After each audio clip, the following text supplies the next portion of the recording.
చివరికి విసిగి వేసారిపోయి ఇక్కడికి వచ్చారు. ఇప్పుడు ఖచ్చితంగా మీరు నమ్మినందుకు ఫలితం వచ్చిందా లేదా? ఫలితం పొందారు కదా, మరి హుషారుగా లేదు, డల్ గా ఉంది. పొందాం సార్, పొందామా, నాకు డౌట్ గా ఉంది సార్, పొందినట్టేగా అన్నట్టుగా చెప్తున్నావు నువ్వు. అదే జర్నీ ఎఫెక్ట్ అయితే పర్లా, జర్నీ ఎఫెక్ట్ అయితే పర్లేదు. సరే, అక్కడికి కూడా మిమ్మల్ని నేనేం చేశాను, భార్య రావట్లేదు, ప్రెగ్నెన్సీ ఉంటది కాబట్టి ఏం టెస్టులు కావాలో భార్యకి టెస్టులు రాస్తాం, వాట్సాప్లో పెడతాం, మీ దగ్గరలో తీయించుకోండి టెస్టులు అన్నీ అని చెప్పి ఆ రిపోర్ట్స్ అన్నీ తీసుకుని భర్తను వచ్చి తీసుకెళ్ళమని ఆ ఫెసిలిటీ కూడా మీకు అందించాం.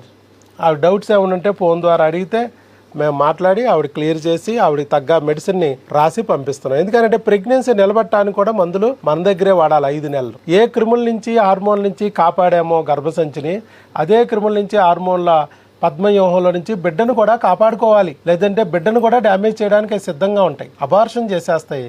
అబార్షన్ చేయలేకపోతే అవకరాలైనా కలిగిస్తాయి. అందుకే 5 నెలల వరకు మన దగ్గర వాడాలి.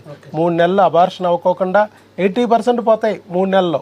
4వ నెల 5వ నెల అవకరాలు రాకుండా ఇంతవరకు వాడాలి.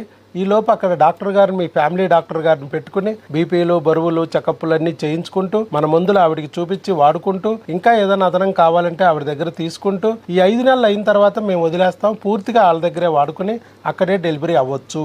బిడ్డ పుట్టాక మాత్రం ఒక ఫోటో పంపిస్తే మాకు, అప్పుడు మేము సంతోషిస్తాం, మీలాగా మేము కూడా హ్యాపీ ఫీల్ అవుతాం అని చెప్పారు.